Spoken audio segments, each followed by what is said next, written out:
Si dice che in Italia nulla sia duraturo quanto il provvisorio. Questa incertezza pare che riguardi anche il montante delle tasse che manca con la nuova tassazione. Quali sono le stime di ANCI? Allora, noi stiamo discutendo a livello nazionale perché ai conti di IFEL ANCI manca 1,5 miliardi.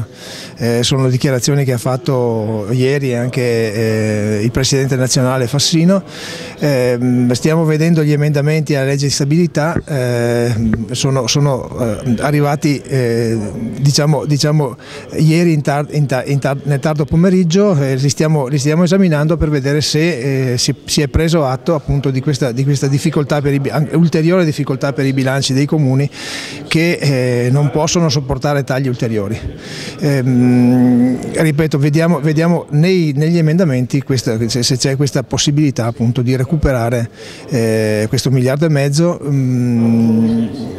È un momento di estrema difficoltà per tutti, ma è chiaro che i comuni non possono subire comunque ancora tagli dopo tutti quelli che abbiamo ricevuto e praticamente la scarsissima considerazione che abbiamo avuto da parte dei governi precedenti per il lavoro importante che facciamo come comuni.